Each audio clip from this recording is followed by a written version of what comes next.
Amém? Glória a Deus, eu saúdo a todos na paz de Cristo. Aqui quem fala é a voz semeando a sã doutrina com mais uma palavra de Deus ao nosso coração. E o tema de hoje, para nós meditarmos, desse pequeno estudo, é sobre a santidade de Deus, amém? A perfeição de Deus e a imperfeição humana, amém? Glória a Deus. Preste bem atenção. A perfeição de Deus e a imperfeição humana. Nós vamos pegar como texto, né? Porque a gente tem que ler o texto para entender contexto, amém? Sem contexto, sem texto não há contexto. Então a gente tem que saber o que aconteceu, amém? O capítulo 5 do livro de Mateus. Primeiro Jesus dá um sermão aqui, né? Sermão da montanha.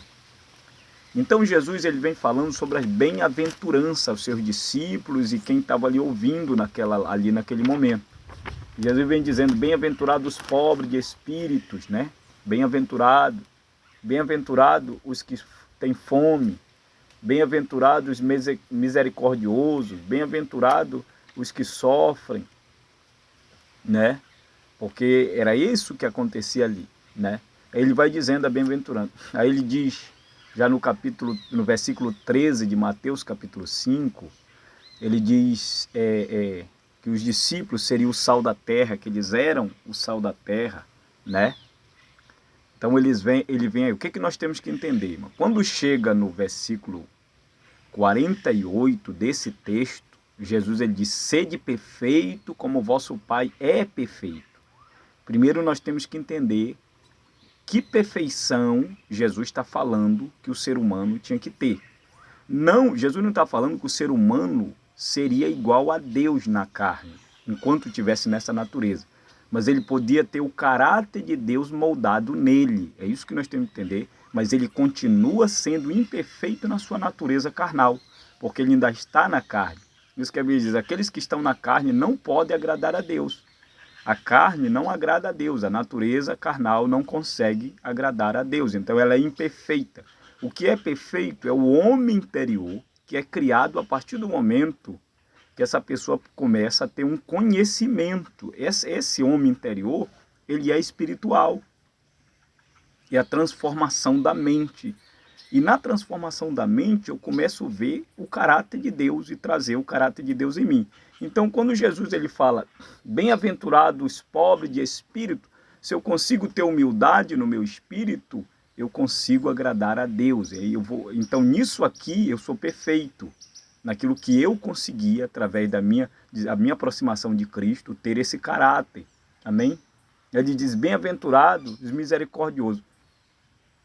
Se eu era uma pessoa que não tinha misericórdia de ninguém, não me compadecia com ninguém, eu consigo, na minha caminhada, ter misericórdia, eu me igualei a Deus no caráter e não na natureza. Na minha natureza, eu sou imperfeito, enquanto eu estou aqui, porque eu ainda não me tornei espírito. Deus é espírito, eu não sou espírito, eu estou na carne. Então, o que acontece? Se eu, pelo conhecimento de Cristo, eu consigo, por isso que a mente de Cristo era a mente de Deus. Ele diz que nós temos que ter a mente de Cristo, então é a mente. Então eu aprendo esse caráter de ter misericórdia pelo meu irmão, pelo aquele que está caído. Então nesse caráter, por isso que aí eu consigo ser igual ao meu Pai, porque ele é misericordioso. Então eu vou...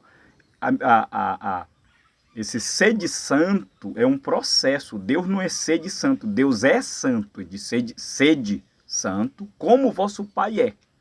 Então, mas sede santo não na essência. Deus é santo na sua essência. Na sua essência, ele é espírito.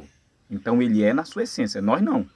Nessa carne nós não conseguimos ser na essência, nós somos no caráter, moldado pelo caráter e o conhecimento de Deus. Amém? As pessoas entenderem, não confundir. Porque senão você fica se cobrando, achando que você vai ser perfeito em tudo e não vai. Vai ter problema e você tem que crescer com seus problemas. Se cair, por isso que João diz, filhinho, não pequeis, mas se pecar tem um advogado. Então você falhou, aprenda com aquela falha e cresça num patamar. Ganhe o caráter de Deus aí, já mude. vai mudando em evolução. Vamos lá para nós entender. Depois ele diz que o discípulo era o sal da terra e a luz do mundo. Então o que ele diz? Que nós devemos ser luz não pela nossa aparência, pela roupa que a gente veste, porque nós oramos muito pelas esquinas, porque isso os fariseus faziam. Jesus está falando em caráter. O que é uma pessoa de luz? É uma pessoa que transmite luz, que a vida dela é clara. Se alguém trabalha com ela, vê que ela é uma pessoa, não que ela faz aquilo forçado para cumprir uma doutrina, ela faz pelo conhecimento e a transformação da sua mente. Ela se torna luz na vida de toda pessoa. Agora tem muito cristão aí que é escuridão, né? É preconceituoso, é acusador, é uma escuridão na vida das pessoas. Então essa pessoa é bom estar perto dela, ela é luz, ela é sal, né? Ela ilumina a vida dos outros, de qualquer pessoa, né? Iluminar a vida dela, dizer que é religioso, que frequenta, e a pessoa tem que ir, não. É a convivência. Quando Jesus chegava, ele iluminava o lugar, né? As pessoas queriam estar perto dele, porque tinha fruto para colher. Então é nisso que molda-se o caráter de Deus. Nós não somos perfeitos, quero que você entenda, na nossa essência carnal, porque nós estamos na carne. Mas um dia nós seremos perfeitos como ele é, porque sairemos desse corpo e seremos espírito como ele é. Ele é espírito, amém? Glória a Deus. Então, irmão, nesse entendimento que nós temos que entender Mateus, né? Sobre essa perfeição que Jesus diz. Sede perfeito, sede. Entenda, sede. Então, sede é que você vai sendo, conforme você vai caminhando. Não é porque você se ajoelhou, você leva a Bíblia, você fala, você foge do pecado e você é perfeito por causa disso. Amém. Você consegue fugir do pecado, só que tem pessoas mais fracas que você que precisam ser ajudadas. Então, você vai galgando,